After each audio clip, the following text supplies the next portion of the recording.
Wabarakatuh. Alhamdulillah Rabbil Alamin. Wal-aqibatu lil-muttaqin. Wassalatu wassalamu ala ashrafil anbiya'i wal mursalin. Sayyidina wa maulana Muhammad wa ala alihi wa sahbihi ajma'in. Subhanaka la ilma lana illa ma 'allamtana innaka antal alimul hakim. Rabbi shrah li sadri wa yassir li amri wahlul 'uqdatam min lisani yafqahu qawli. Alhamdulillah, kita bersyukur kepada Allah Subhanahu wa Ta'ala kerana kita diberi kesempatan untuk bertemu pada pagi ini. Mudah-mudahan pertemuan kita dirahmati oleh Allah Subhanahu wa Ta'ala.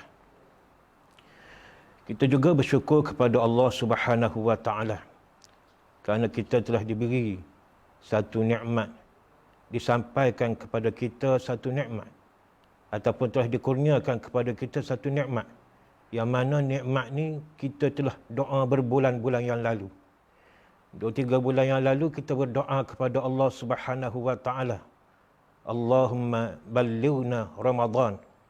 Ya Allah, supaya aku ni disampaikan ke dalam bulan Ramadan, dihidupkan, dipanjangkan usia aku sampai kepada bulan Ramadan, dengan tujuan di bulan Ramadan ni kita nak beribadah sebanyak mungkin, kita nak bertaubat sebanyak mungkin, kita nak melaksanakan ketaatan kepada Allah, melakukan yang wajib dan memperbanyakkan yang sunat sebanyak-banyaknya. Dan sekarang Allah telah memberikan nikmat tersebut kepada kita, dan sewajarnya kita sebagai orang yang berdoa kepada Allah, memohon bersungguh-sungguh hari itu, ketika diberi kurniaan yang kita pohon, kita melaksanakan semampu mungkin. Kita menggunakan dengan cara yang paling baik supaya Ramadan kali ini menjadi Ramadan yang terbaik untuk diri kita. Dan kita tak tahu hak depan ni kita berjumpa tak lagi ataupun tidak dengan Ramadan. Maka peluang hak ada pada hari ini, pada ketika dan masa ini, sebaiknya kita gunakan dengan cara yang paling baik dan bermanfaat untuk akhirat kita. Hadirin rahimakumullah. Hari ini kita akan cakap sikit soal adil ataupun keadilan. Adil ataupun keadilan dan perkara-perkara yang berkaitan dengannya sedikit sebanyak. Dengan masa yang kita ada sedikit, kita akan cakap sepintah lalu tentang adil dan keadilan. Hadirin rahimakumullah. Adil dari sudut bahasa ialah seimbang, sama rata, ataupun tidak cenderung ke kanan ataupun ke kiri, duduk tengah, kalau kita kata kecek. Itu dari sudut bahasa. Adapun dari sudut syariat ataupun dari sudut kehendak agama kita, adil ialah kita meletakkan sesuatu pada tempat dia. Sesuatu perkara kita letak kepada yang berhak dengannya, yang patut dengannya, yang sesuai dengannya. Meletakkan sesuatu pada tempatnya yang patut, yang berhak dan yang sesuai. Itu dari sudut kefahaman syariat kita. Apakah matlamat berlaku adil? Tadi kita kenal sikit mula-mula tadi, adil ialah meletakkan sesuatu pada tempatnya. Jadi apakah matlamat adil? Sehingga kan kalimah adil disebut sebanyak 28 kali dalam Al-Quran. Dalam 28 surah, dalam 28 ayat, dalam 11 surah. Ada 28 part dalam Al-Quran, Allah Subhanahu Wa Ta'ala sebut adil. Dan 28 ni banyak. Banyak kali Allah Subhanahu Wa Ta'ala mengulang-ulang kalimah adil. Cerita tentang adil, perkataan adil, Allah ulang. Bermakna benda tu penting. Kalau tak penting, Tuhan sebut sekali, padahlah. Tapi kalau dalam Quran ni, sekali tu pun penting dah. Ni 28 kali. Makna benda ni cukup-cukup besar dari sudut pandangan Allah Subhanahu Wa Ta'ala. Apakah matlamat adil? Apakah matlamat adil? Pertama sekali, matlamat adil ialah, matlamat berlaku adil ialah untuk kita mendapat keredaan Allah Subhanahu Wa Ta'ala di dunia dan juga di akhirat. Mendapat keredaan Allah Subhanahu Wa Ta'ala di dunia dan di akhirat. Kerana adil adalah tuntutan yang besar jika kita melaksanakan keadilan, mengikut arahan Allah Subhanahu Wa Ta'ala, maka kita akan mendapat keredaan Allah Subhanahu Wa Ta'ala di dunia dan di akhirat. Itu yang pertama. Dan itulah sebenarnya tujuan kita manusia hidup atas muka dunia, iaitu berusaha mendapat keredaan Allah Subhanahu wa taala. Dari sudut mana yang kita ada, kok mana jalan yang kita lalu, kok mana sekalipun kita kena berusaha mendapatkan keredaan Allah Subhanahu wa taala. Kalau Allah Subhanahu wa taala kata jangan berlaku zalim, aku akan redha, maka kita kena ikut jalan itu. Kalau Allah Subhanahu wa taala kata kena sabar, bahawa aku redha, maka kita kena bersabar. Dan di sini Allah menyebut bahawa kita kena berlaku adil. Sungguh-sungguh Allah sebut dalam Quran sampai 28 kali. Maknanya untuk kita nak mendapat keredaan Allah Subhanahu wa taala, maka kena berlaku adil ke atas sesiapa sekalipun. Pertama. Yang kedua, matlamat untuk kita berlaku adil ialah untuk kita mewujudkan masyarakat ataupun dunia ataupun negara ataupun negeri ataupun masyarakat yang aman dan harmoni. Aman, damai, harmoni, bersatu padu, ukhuwah yang kukuh sesama mujtama', sesama masyarakat tersebut. Kerana punca haru biru, punca masyarakat bergaduh sama sendiri, punca berperang sama sendiri ialah kerana ketidakadilan yang berlaku di dalam masyarakat tersebut. Tak kira lah dari sudut mana sekalipun. Contohnya dalam satu negeri, bila berlaku ketidakadilan dari sudut perundangan, maka akan berlaku haru biru. Tidak ada undang-undang yang adil untuk mengekang sesuatu masalah. Tidak ada undang-undang yang adil untuk menghukum pesalah-pesalah.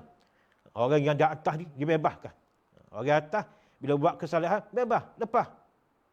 Orang bawah bila buat kesalahan, ngigap seladu. Contohnya. Maka bila berlaku ketidakadilan dalam perundangan, dalam undang-undang tak adil, maka akan berlaku haru biru. Kerana itu Islam sangat menetapkan,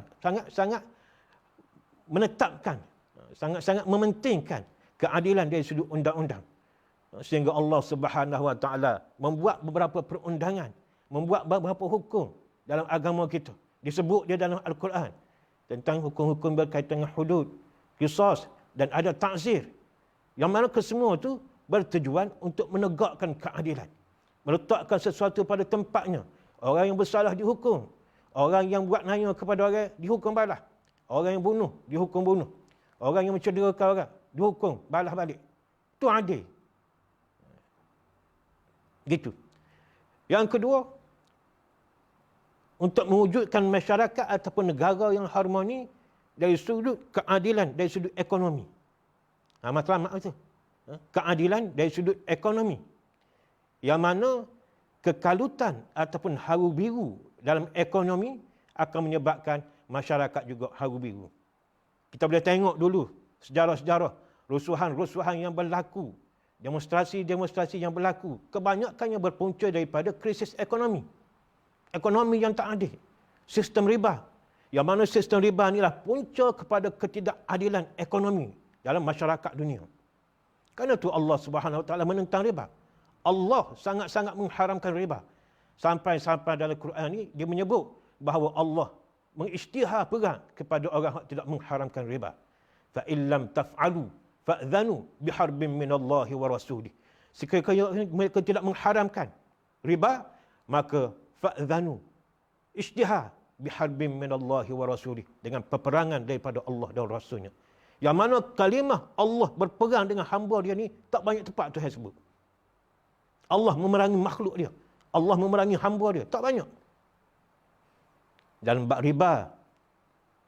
Ada lagi dalam bab man adhali waliyan faqad adhantuhu bil harb. Siapa-siapa yang menyakiti para waliku, orang soleh, Tuhan akan isytihar perang. Dengan orang munafik, Tuhan isytihar perang. Qatalahumullah anna yufakun. Allah perang dengan mereka. Allah bunuh mereka. Mana ni dosa-dosa besar. Allah mengharamkan riba. Kerana riba ni sangatlah zalim. Meluaskan jurang antara yang kaya dan yang miskin. Yang kaya semakin kaya, yang miskin semakin teranaya, ditekan. Nak tak nak kena terlibat dalam hukum riba. Akhir sekali akan menyebabkan jiwa dia sempit. Akhir sekali dia bangun memberontak. Mengamuk. Berlakulah demonstrasi, berlakulah macam-macam hal dalam bidang ekonomi. Banyak hal. Punca kerana tidak ada keadilan dalam sistem ekonomi. Kerana itu Islam ada sistem ekonomi dia sendiri. Dalam Islam ada zakat dan sebagainya. Yang ketiga, keadilan dari sudut sosial. Yang mana masyarakat mestilah mendapat layanan yang sama rata, yang adil daripada pemerintah. Tak ada orang yang rapat dengan kroni dapat lebih, orang yang tak rapat dapat sikit dan sebagainya, tak ada. Situ. Nak keadilan dari sudut sosial. Jadi matlamatnya adalah untuk mewujudkan masyarakat yang harmoni. Matlamat melakukan keadilannya. Yang tadi yang pertama mendapat keredaan Allah. Itu kita dengan Allah Subhanahu Wa Taala. Yang kedua kita sesama kita ni, sesama makhluk. Kan kita ada hablum minallah, hablum minan nas. Hablum minallah tadi mendapat keredaan Allah Subhanahu Wa Taala. Adapun hablum minan nas, kita mewujudkan masyarakat yang aman, damai, harmoni dan sebagainya. Itu matlamat. Adapun jenis-jenis ataupun sudut-sudut adil. Ada berapa jenis adil? Kita akan sebut berapa jenis ataupun berapa poin yang sempat kita sebut pada pagi ini. Yang pertama, kita berlaku adil. Jenis-jenis adil ni. Kita berlaku adil dalam bertuhan. Ataupun berlaku adil dalam memilih Tuhan. Ataupun berlaku adil dengan Allah Subhanahu Wa Taala. Ini adalah keadilan yang paling besar. Sebesar-besar adil ialah kita meletakkan Allah Subhanahu Wa Taala sebagai Tuhan kita. Mengiktiraf, mengisytihar Allah Subhanahu Wa Taala sebagai Tuhan kita. Sebagai Rabb, sebagai ilah.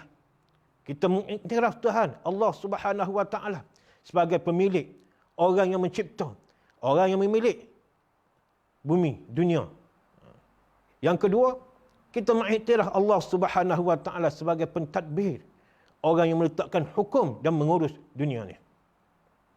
Itu sebesar-besar adil. Kerana itu disebut sezalim-zalim. Ini hak sebesar-besar adil, keadilan yang paling besar ialah kita mengaku Allah Subhanahu Wa Taala adalah Allah, Tuhan kita. Kerana itu Luqman Al-Hakim menyebut kepada anak dia, sebesar-besar zalim adalah syirik.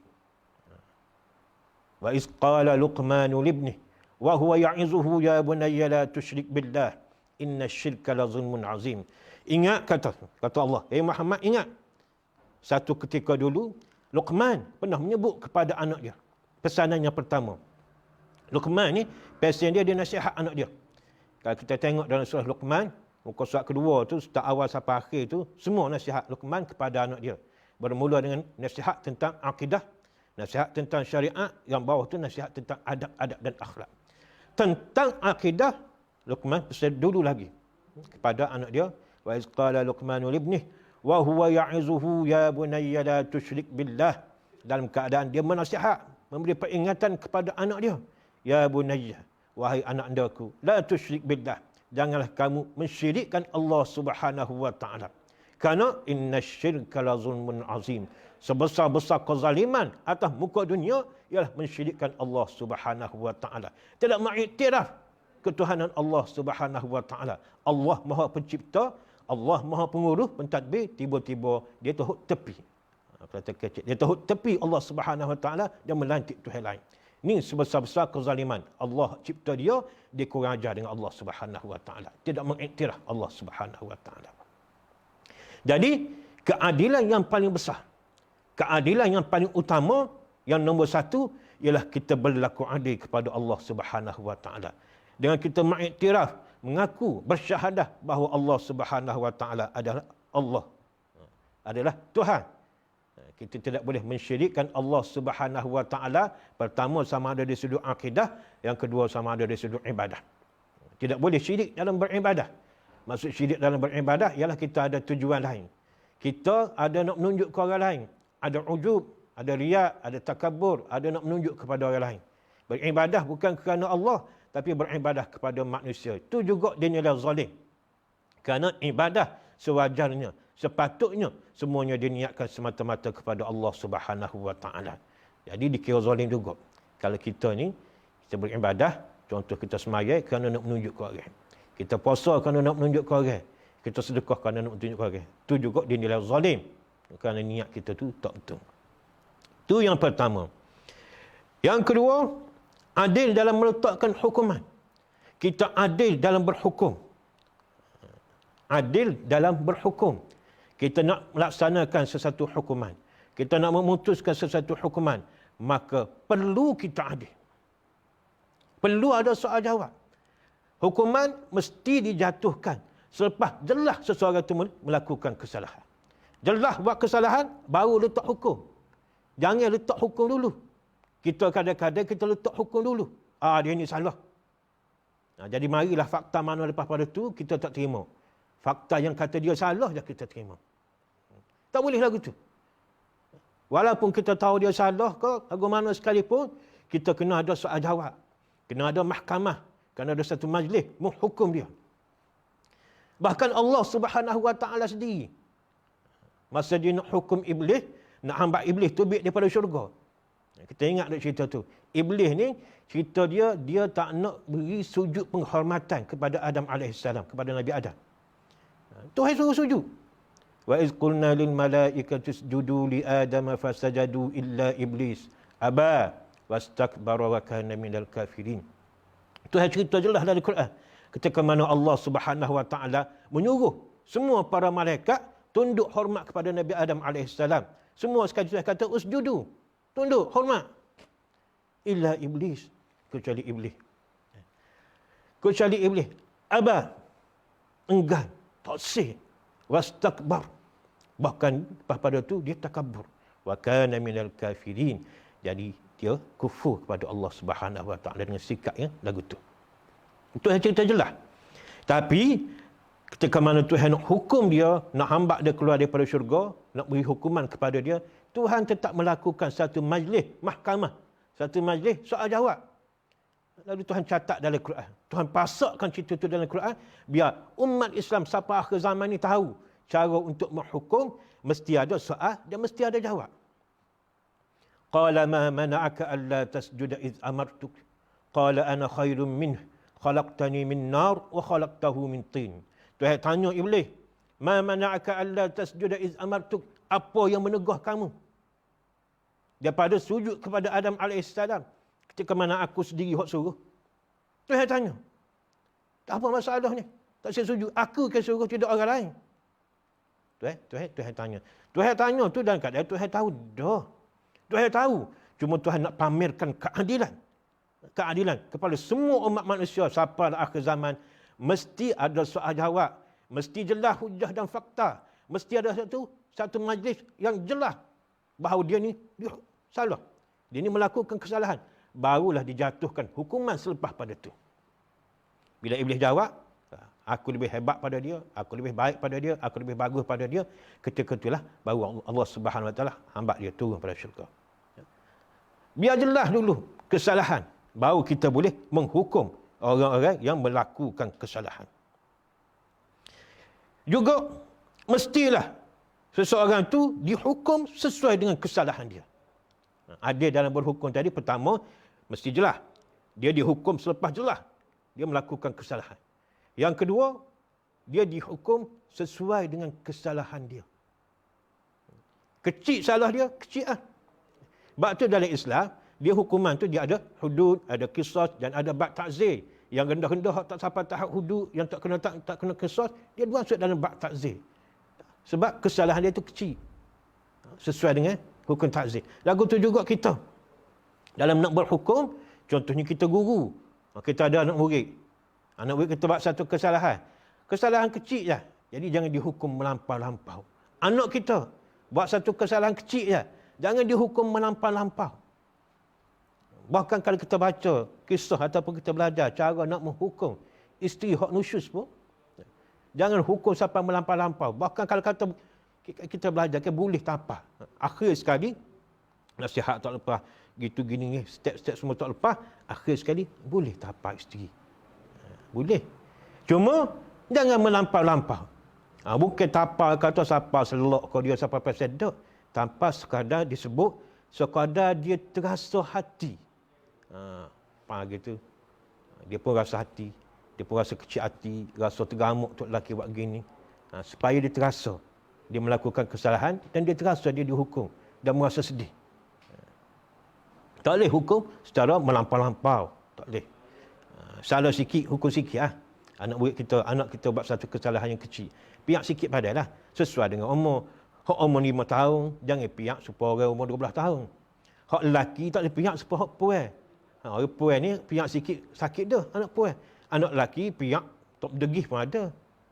Jadi biar ada keseimbangan ataupun berpadanan dalam berhukum.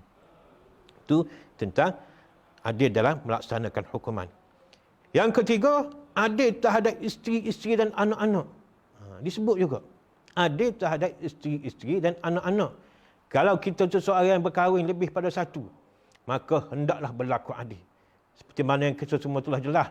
Kita semua telah tahu cara untuk melakukan keadilan terhadap isteri-isteri. Dari sudut nafkahnya, dari sudut giliran harinya, dari sudut nafkah dan sebagainya. Kena berlaku adil. Isteri kita yang pertama ada 5 orang anak. Nafkah dia berbeza daripada isteri kedua ada seorang anak. Kena ada beza. Dari sudut bagi duit ke, bagi masa dan sebagainya. Anak-anak kita, anak-anak yang dewasa, contoh klasik lah, contoh klasik berlaku adil. Yang pertama, kita tidak mempamerkan kasih sayang yang lebih kepada anak kita sayang. Tak boleh. Walaupun memang hati ni kok mana pun cenderung. Ya ada cenderung kepada seorang anak, hak ni saya lebih sikit pada hak lain. Hak lain saya sama rata. Cuma hak ni lebih sikit. Mungkin ada sebab dia pandai ambil hati kita ke dan sebagainya. Dia sudut kasih sayang tu bahagian hati. Tak boleh nak kontrol. Tapi dari sudut zahirnya, kita tak boleh pamerkan kecenderungan kita kepada anak kita sayang, kepada anak kita tak berapa sayang, tak suka dan sebagainya. Dia sudut PT sekolah kau contoh. Dia sudut pakaian sekolah ke, kena berlaku adil. Duit belanja sekolah, pakaian sekolah, nak hantar sekolah mana, awak nak kita sayang kat, hantar sekolah swasta. Sekolah mak tapi hak mahal, 300.5. Anak kita sayang, tak sayang, malah bas tu, hantar sebelah rumah. Itu tak boleh, itu berlaku zalim. Walaupun anak ni, kita tak sayang mana ke, kita rasa ada masalah, tapi di sudut zahirnya, kita kena berlaku adil. Sama rata, serupa. Ada pun saya lebih tu kisah hati. Kita tak boleh kontrol hak tu. Kita cuma boleh kontrol masalah hak zahir. Yang keempat, adil dalam berkata-kata. Maksud adil dalam berkata-kata ialah kita tidak berkata-kata dengan kata-kata yang ditegah oleh Allah Subhanahu wa taala. Seperti ghibah, mengumpat, an-namimah, mengadu domba. Apa lagi? Mencarut, berbohong, berdusta dan sebagainya. Apa-apa dosa yang keluar daripada lidah, kita tidak sewajarnya kita lakukan. Jadi kena adil dalam berkata-kata. Kena adil dalam bersumpah. Disebut suku. Kena adil dalam bersumpah. Ataupun menjadi saksi. Lidah kita kena adil. Kena menyatakan kebenaran. Yang tadi kita tak boleh kecek yang ghibah, mengumpat dan sebagainya. Kerana benda tu dinilai dosa besar dan kezaliman. Ghibah ni zalim . Kita mengumpat kepada seseorang di belakang dia. Bercakap buruk, zalim. Namimah, kita mengadu domba, zalim lah. Sebab perkara itu boleh bawa kepada perbalahan, haru biru dan perpecahan. Bercakap buruk, mencarut, semua itu boleh membawa kepada perkara-perkara yang fasad. Zalim. Setiap yang bawa kepada fasad ni, zalim berlaku. Ataupun disebut tadi, jangan bersumpah palsu ataupun jangan berdusta ketika bersumpah. Yang kelima, adil dalam keyakinan ataupun adil dalam mempercayai sesuatu perkara. Maknanya, sesuatu perkara yang sampai ke telinga kita, wajar untuk kita tabayyun. Wajib, mesti kita tabayyun. Iaitu kita meneliti sumber berita tersebut. Sama ada betul ataupun tidak. Masalah sekarang banyak sangat daripada kalangan kita yang tidak berlaku adil. Yang zalim ketika mendengar sesuatu berita. Walaupun zalim dia tu tak tersebar ke, walaupun zalim dia tu orang tak tahu ke, tapi tetap dikira zalim. Bila dia mempercayai sesuatu berita sampai kepada telinga dia, dia percaya terus. Ia tidak tabayyun, tidak selidik, tidak meneliti, tidak melihat sumber berita tersebut. Betul atau tidak? Jadi sekarang ini banyak sangat berlaku. Seseorang mempercayai suatu berita yang sampai kepada dia. Asal baca Facebook, percaya selalu. Asal tengok WhatsApp, percaya selalu. Sedangkan sekarang ni, video pun tak boleh percaya dah. Apatah lagi kalam ataupun kata-kata tanpa bukti dan tanpa saksi. Jadi yang kelima ni, banyak di antara kita melakukannya, iaitu mempercayai berita-berita tanpa usul periksa. Ni beberapa jenis tentang keadilan yang kita boleh dengar pada malam ni. Kita boleh dengar pada pagi ni. Hadirin rahimakumullah. Bercakap tentang keadilan. Orang bertanya, kerana apa Allah Subhanahu Wa Taala sangat mementingkan keadilan? Seperti mana kita sebut tadi, matlamat dia. Yang kedua, kerana keadilan adalah satu-satunya harapan manusia ataupun satu-satunya pergantungan manusia untuk hidup aman dan damai. Manusia dia bergantung kepada keadilan untuk hidup aman dan damai. Untuk hidup harmoni, untuk hidup bahagia di dunia dan di akhirat, kita bergantung kepada keadilan. Sama ada kita adil terhadap Allah Subhanahu Wa Taala ataupun kita adil terhadap sesama makhluk. Kerana punca, saya ulang, kerana punca haru biru, punca masyarakat tidak harmoni, punca perbalahan sesama kita adalah kerana kita tidak berlaku adil sesama kita dan dengan Allah Subhanahu Wa Taala. Yang kedua, yang seterusnya, hadirin rahimakumullah, adil tak adil kita perlu jelas bahawa nilaian dia adalah dari sudut pandangan Allah Subhanahu Wa Taala dan hadis-hadis Rasulullah sallallahu alaihi wasallam. Itu adil. Sebab kadang-kadang orang bertanya, nak tahu mana benda tu adil ke tidak? Nak tahu mana? Cara nak tahunya adalah melalui Al-Quran. Perkara-perkara yang disebut dalam Al-Quran semuanya adil. Dan juga benda yang ada dalam hadis-hadis Nabi sallallahu alaihi wasallam. Ni kita bergantung, adil kita ni bergantung dengan Al-Quran dan hadis Nabi sallallahu alaihi wasallam. Bukan pandangan manusia. Sebab kadang-kadang pandangan manusia ni adil tu sama rata. Kadang-kadang pandangan manusia dia terasa adil kalau dia beri kepada contoh projek kepada kroni-kroni dia. Adil kroni-kroni aku, hak sokong aku hari tu. Contoh. Tapi itu tidak. Dalam Islam, dalam agama kita, keadilan digantungkan dengan Al-Quran dan sunnah Rasulullah sallallahu alaihi wasallam. Dan adil ni sangat besar di sisi Allah Subhanahu Wa Taala.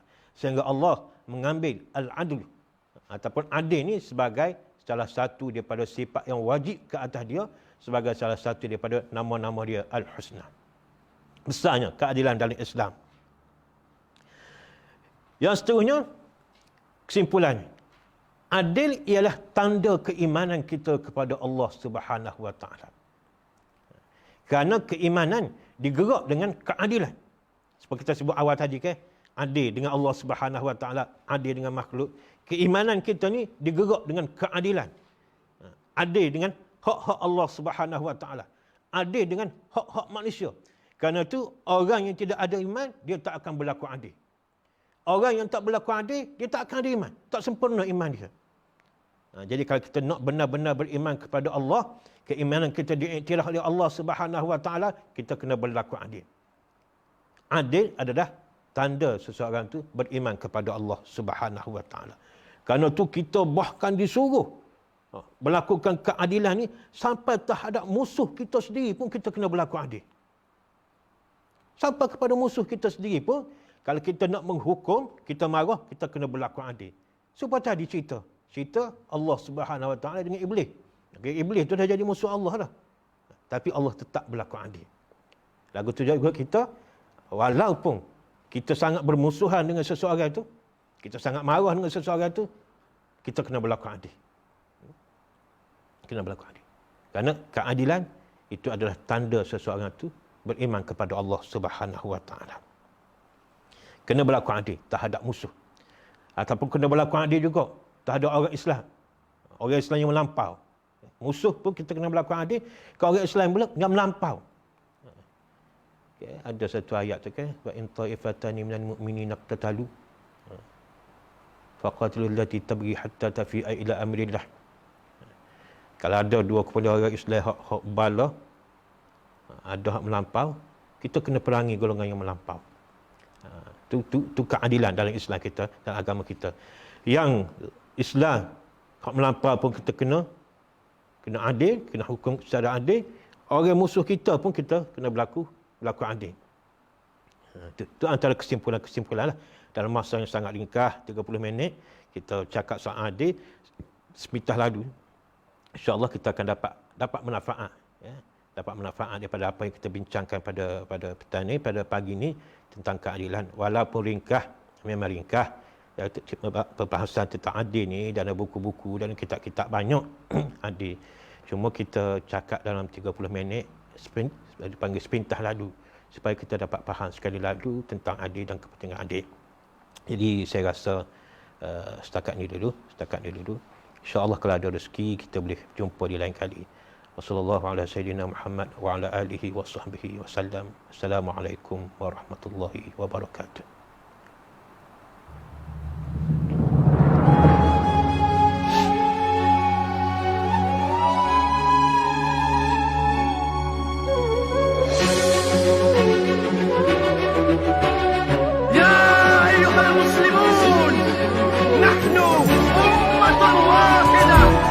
والآن قد حان وقت الوثنة ولا تليق من العداوة والخصومة إن نصر الله مع الجماعة فسيروا على بركة الله. لا إله إلا الله محمد رسول الله.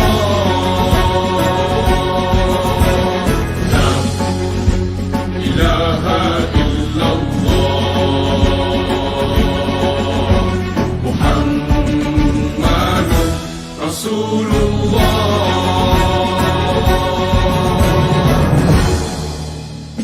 اتحدوا يا أمة المسلمين واعتصموا بحبل رب العالمين.